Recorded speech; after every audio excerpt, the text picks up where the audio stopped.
Bienvenidos a nuestro curso virtual de Economía para el nivel preuniversitario. Les saluda el profesor Andy Ortiz Tomasto. El día de hoy vamos a conversar brevemente sobre los factores productivos. Estos factores productivos son cada uno de los factores que forman parte del proceso de la producción y que nosotros ya los hemos visto en la fase del proceso económico llamado distribución. Recordemos cómo se clasifican estos factores productivos. Tenemos, por ejemplo, el factor naturaleza, cuya remuneración económica es la renta, el factor trabajo, con su remuneración llamada salario, estos dos llamados factores originarios. Tenemos el factor capital, con una remuneración llamada interés o rédito, y estos tres factores, naturaleza, trabajo y capital, forman parte de los llamados factores clásicos. Más adelante surge el factor llamado empresa, con una remuneración económica llamada ganancia o utilidades. Y por último, el factor Estado, con su remuneración impuesto o tributo. Estos dos llamados también factores modernos. Detallemos brevemente en qué consiste cada factor y cómo es que participa en este proceso de la producción. Veamos, comencemos con el factor naturaleza, denominado también el factor pasivo de todo este proceso, de todos los 5 factores. ¿Por qué? Porque simplemente recibe la acción, es decir, recibe al factor activo, que va a ser el trabajo, ¿no? La fuerza de trabajo del hombre. Entonces, la naturaleza está conformada por el medio geográfico, que es todo el espacio que nos rodea, todo nuestro medio ambiente, el suelo, el subsuelo, el dominio marítimo y el espacio aéreo. ¿Por qué? Porque determina las actividades económicas que se van a desarrollar. Recuerda que en geografía hay una corriente geográfica llamada el determinismo, y nos dice pues que el medio geográfico va a determinar la forma de vida, las actividades económicas que van a realizar las personas en ese lugar. Ejemplo, si tú estás viviendo, pues, por ejemplo, en una zona alta, donde hay mucho frío, en las altas montañas, es muy poco probable que tú te dediques a vender raspadilla. Lo que tú harás de repente será vender, pues, bebidas calientes, ¿no? Para algunos turistas, algunos viajeros.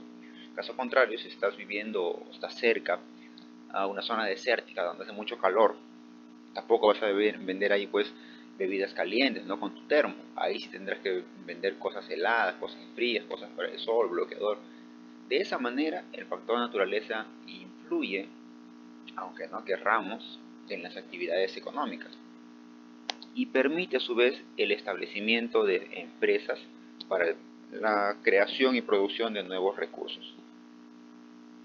Tenemos la materia prima, y acá hay que diferenciar tres términos que a veces lo solemos confundir: la materia bruta, la materia prima y el insumo. Y justo está en ese orden, mira. La materia bruta es aquel recurso que aún se encuentra en la naturaleza, en este caso, los árboles. La materia prima es el recurso que ya ha sido extraído, es decir, los árboles talados ya forman parte de una materia prima. Pero esa materia prima aún no te sirve para hacer sillas o mesas. Hay que transformarla, por ejemplo, en tablas de madera. Pero esa tabla aún no te sirve, pero te va a servir para producir un bien.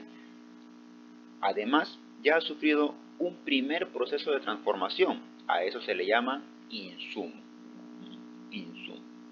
Veamos otro ejemplo. Los peces en el mar serían la materia bruta. Un pescado, es decir, ya el pescador artesanal, por ejemplo, se ha introducido al mar y ha hecho su pesca, ha extraído algunos peces, ya los ha pescado. Acá el pez ya está fuera del mar, se le llama pescado. Cuando ese pescado ha sido transformado, por ejemplo, en trozos de pescado, ya está trozado, ya viene a ser un insumo. ¿Por qué? Porque va a permitir crear un nuevo bien, que es el enlatado, ¿no? Las conservas de pescado, que ya sería el bien final. Entonces, ese es el proceso que se sigue. La materia bruta, lo que está en la naturaleza, la materia prima, cuando ya sufre un proceso de extracción, el insumo, cuando ha sufrido un proceso de transformación, pero aún no es el bien final, y finalmente pues ya el bien que está listo para consumir. Y por último, las fuerzas motrices, que es todo el conjunto de elementos bióticos y abióticos que van a generar energía y que pueden estar a disposición de la economía. En este caso, por ejemplo, el arado con bueyes, ¿no? Así lo vemos en imagen. Desde la antigüedad, pues desde la antigua Mesopotamia, la agricultura se ha trabajado con este tipo de arado, aprovechando la fuerza motriz de los animales. En la actualidad aprovechamos las fuerzas motrices del viento, del mar, incluso desde el interior de la tierra, energía solar, entre otros.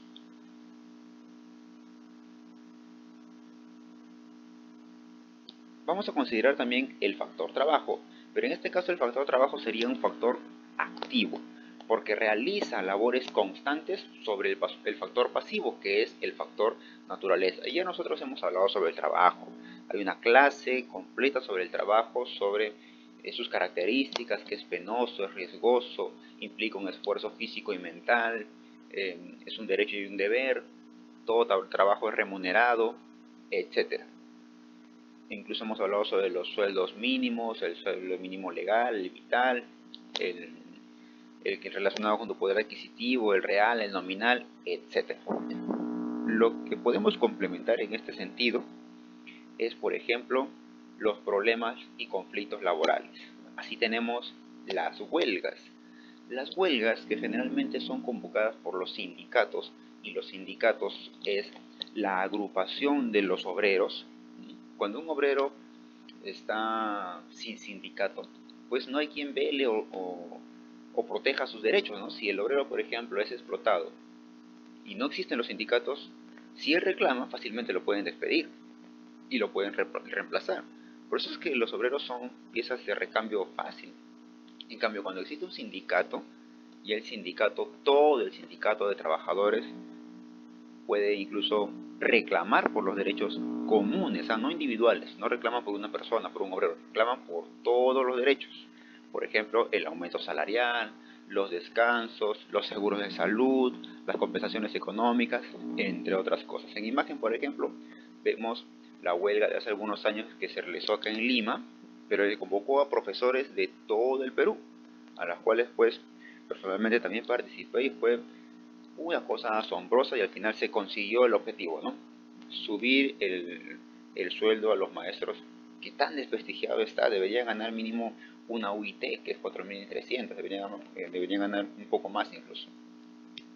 Un boicot es una huelga, pero indirecta, entre comillas, así, término rápido. Es no participar de la producción económica de un producto, no comprar ese producto, no consumir ese producto, y así le haces boicot. Acá tenemos un claro ejemplo de un boicot llamado el boicot de Montgomery, ocurrido años atrás en Estados Unidos, en la cual los buses de esta ciudad, en Estados Unidos, estaban segregados.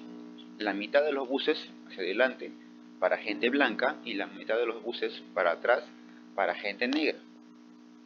Pero lamentablemente la gente que usaba los buses era principalmente gente negra. Entonces los asientos de la gente blanca estaban vacíos, mientras que los asientos de la gente negra estaban completamente llenos, rebalsando, ¿no? Gente de pie incluso. Pero no podían sentarse en los asientos para gente blanca, porque era una ley, prohibía esa combinación, esa mezcla, ese cruce entre blancos y negros. Había racismo. Entonces, el problema radica en que un día los asientos para blancos ya estaban completamente llenos. Sube una persona blanca y le exige a una persona negra llamada Rosa Parks que se levante de su sitio para negros y le ceda el asiento a él, lo cual es anticonstitucional, porque la ley decía que hay asientos para blancos y asientos para negros, pero no decía que la persona blanca iba a exigir el asiento de la persona negra. Eso no se podía. Entonces Rosa Parks, exigiendo sus derechos, se negó a dar el asiento. Y en esa época de total racismo, pues, a Rosa Parks la llevaron presa, le pusieron una multa, etcétera, pero ella no se quedó callada. ¿Por qué? Porque felizmente para ella, en esa comunidad, en la zona de Alabama también, vivía un religioso, un clérigo llamado Martin Luther King, también afrodescendiente, y comenzaron un boicot. Es decir, ninguna persona negra va a subir a esos buses de transporte público. Y recuerdas que las personas negras eran las que más usaban este bus, por lo tanto, en un año, más de 380 días que ningún negro subió este bus, la empresa de buses se fue a la quiebra. De esa manera se consiguió el boicot. Un sabotaje ya es una huelga violenta, es decir, hay agresión, no solamente verbal, también física, como lo que ocurrió por ejemplo en Escocia, ¿no? En el Reino Unido, con el movimiento ludita, cuando Ned Ludd convoca a todos los trabajadores que se han quedado sin labor, sin trabajo. ¿Por qué? Porque han sido reemplazados por las máquinas en plena revolución industrial. Por lo tanto, fueron a destruir la empresa, las máquinas. Ese sabotaje. Y por último, el lockout. Cuando una empresa, por ejemplo, con problemas económicos, tiene deudas con los trabajadores, con otros bancos, con otras empresas, simplemente se, se proclama en bancarrota, en quiebra, y despide a todos sus trabajadores, así de simple. Crea una nueva empresa con una nueva razón social y se evita tantos problemas de estar pagando deudas anteriores a los trabajadores, ¿no? Tenemos el factor capital, que es un factor auxiliar y derivado. ¿Derivado por qué? Porque resulta de la acción del trabajo sobre la naturaleza. Ahí surge el capital.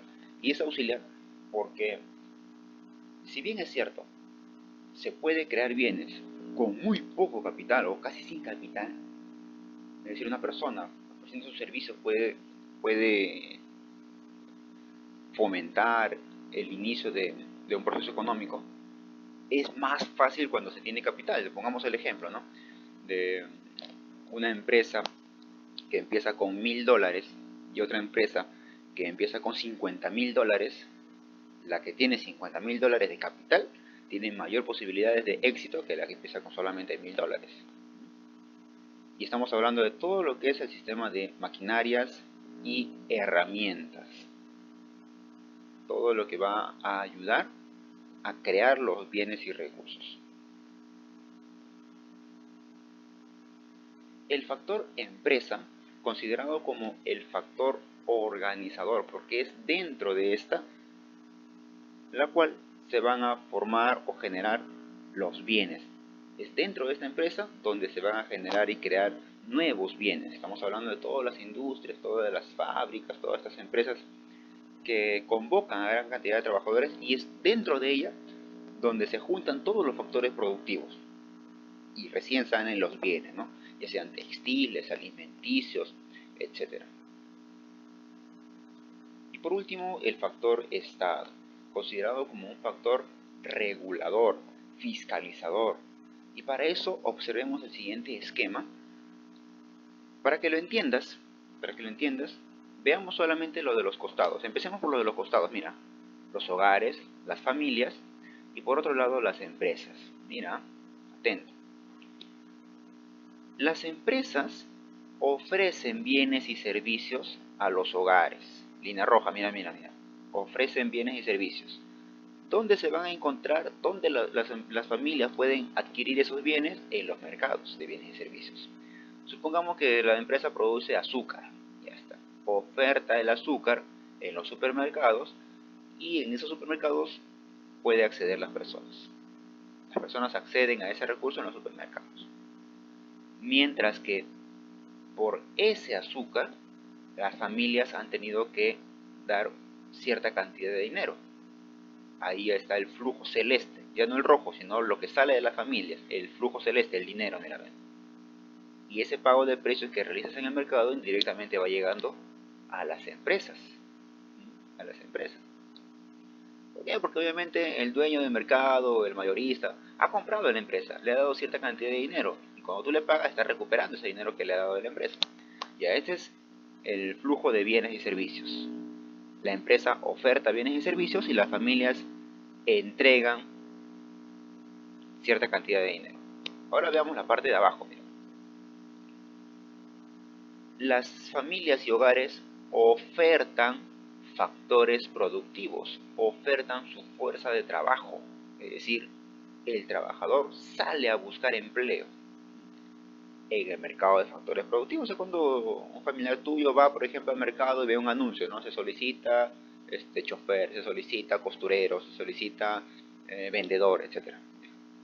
¿Y quién va a contratarlo? Las empresas, las fábricas. Y esas empresas van a tener que retribuirle económicamente con un salario. Y ese dinero, ese flujo celeste, va a llegar a las familias. Entonces, el dinero que sale de las empresas para las familias también van a tener que entregarlo en parte al adquirir bienes y servicios a las empresas. La empresa ofrece bienes y servicios y las familias ofrecen su fuerza de trabajo. Es un flujo, mira, es un flujo. Es circular, es cíclico. Claro que no todo, no todo. Porque las familias también ahorran, las empresas producen otras cosas, invierten, etcétera. Pero en general es esto, es un flujo de los costados. Ahora, ¿qué pasa cuando varias empresas coluden en el precio? Y por ejemplo, todas las empresas ahora de farmacéuticas dicen la ivermectina vamos a venderlo a 100 soles para arriba, punto. ¿Quién sale perjudicado? Los hogares. O en el caso, ¿no? Supuesto caso que los hogares digan, ¿sabes qué? Vamos a atentar y vamos a poner bombas lacrimógenas en todas las farmacias. ¿Quién sale afectado? Las empresas. Ahí entra el Estado como factor regulador, como factor fiscalizador, para que ninguno de los dos salga perjudicado. Al contrario, buscando el beneficio de ambas partes, tanto de las familias y hogares como de las empresas o fábricas, ¿no? Al Estado se le llama el sector público. Fiscaliza que en ambos mercados, tanto de bienes y servicios como de factores productivos, no haya pues injusticias. Por ejemplo, en el mercado de bienes y servicios, ¿qué fiscaliza el Estado? Que los productos estén en buena calidad, ahora que cumpla con los estándares de sanidad. Si van a poner una empresa de comida, por ejemplo, tiene que tener las condiciones necesarias de higiene. Si van a poner una empresa de educación, tiene que tener las condiciones para el cuidado integral del niño, etcétera. Un montón de cosas. ¿Y qué fiscaliza el Estado en el mercado de factores productivos? Es decir, los trabajadores, que sean bien remunerados, que tengan sus ETS, sus 8 horas de trabajo, que se les pague horas extras, vacaciones pagadas, etcétera. Es decir, fiscaliza que se cumpla en ambas partes. Y como fiscalizador también recibe una retribución económica. También percibe ingresos económicos a través de impuestos que le cobra a las empresas y le cobra a las familias. Cuando tú pagas tus impuestos, esos impuestos van al Estado. Y las empresas cuando generan sus bienes y servicios también pagan impuestos. Y el Estado incluso te lo retribuye. Ni siquiera se lo guarda para su bolsillo, lo retribuye a través de bienes públicos y transferencias. ¿Cómo bienes públicos? Los parques, los jardines, la seguridad, entre otras cosas, los hospitales, los colegios, la policía, los médicos.